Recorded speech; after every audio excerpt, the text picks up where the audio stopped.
if you look at the crude oil, a lot is involved.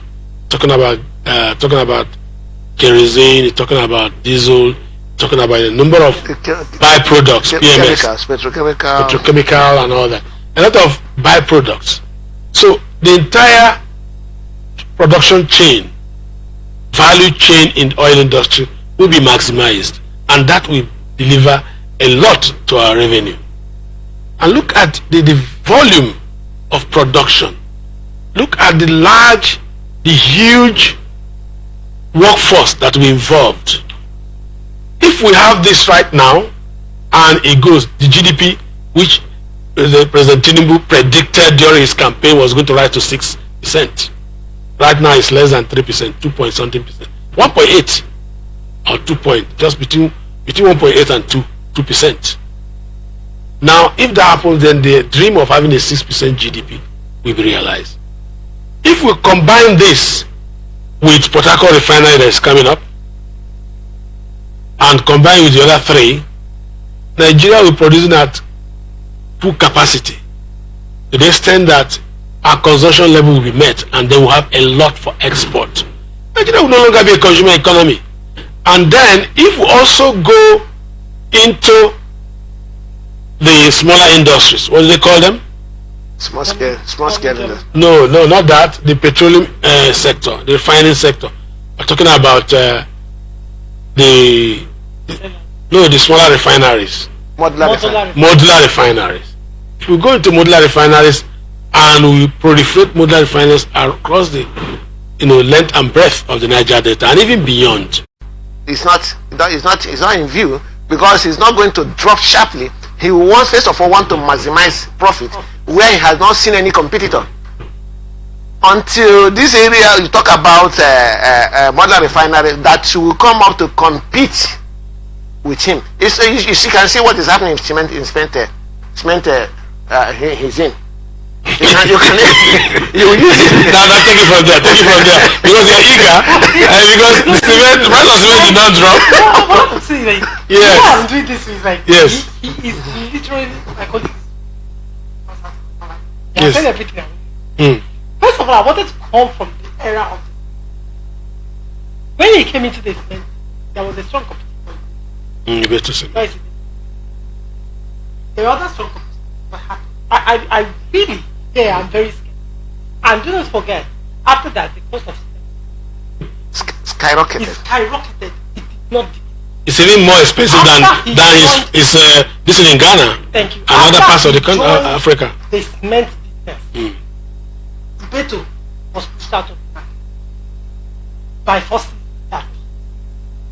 And then the price of cement was long dead. And the price of cement skyrocketed. When sugar came up, and listen, this was very, very, very after that. What happened? We can go on and on and on. When people rejoice over this, personally, I see this man out to make profit. This is immense profit. When you look at the trajectory, how he has been running his business, I do not see the price of PMS coming down. I do not necessarily see how make life easier for us in terms of price of PMS. Who regulates this business? Now, again, I am looking at a very dangerous trend. Already, Dangote is known as the richest man in Africa. Richest black man. The richest black man. Africa, we are black. The richest black man in the whole world. Okay. Even richer than black Americans. Oh, all right. Now, this is more dangerous. And now, single-handedly, he owns a refinery. One of the largest in the world. Running a refinery. Now, it means that this man can borrow money from the federal government. It means that at some point, he will come to a level where he can actually run our budget. He who pays the piper pays the tune.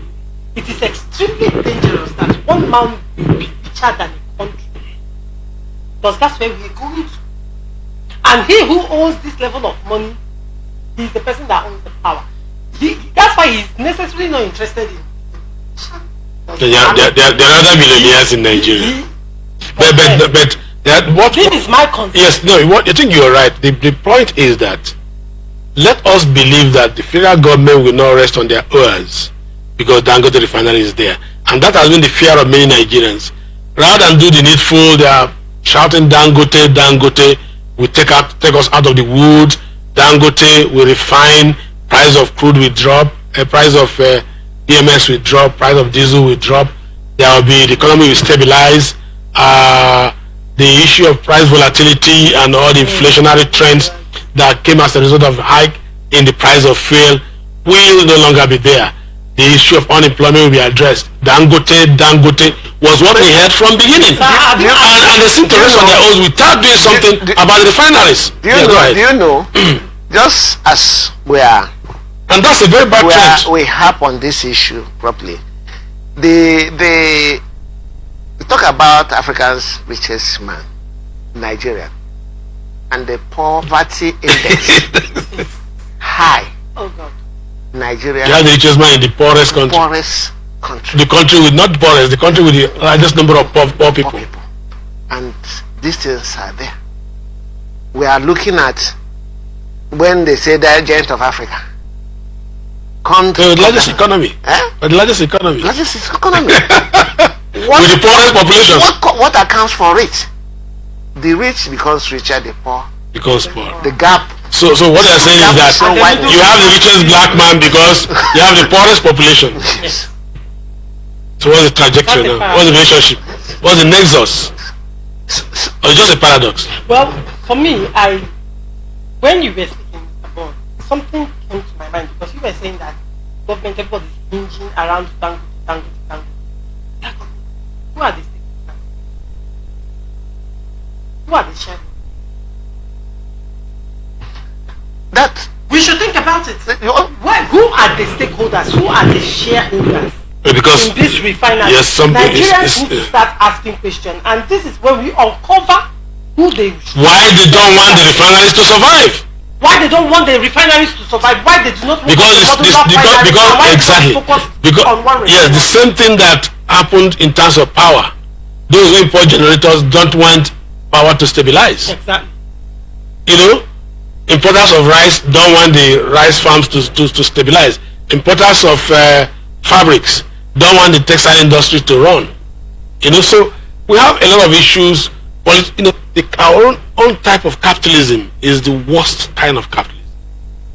Until we begin to think differently and think deep and constructively about the presence of this kind of industry, yes, and why there's reluctance in government developing their own refineries, even if it means privatizing them. Even if it's the modular, yes, the modular refinery. Even if it means privatizing them, because the problem we have in Nigeria is that people say government is not a good businessman, therefore let the greedy capitalists come and grab and put the country in their various pockets. Oh, what stops Rivers State government to a refinery? Exactly, modular refinery.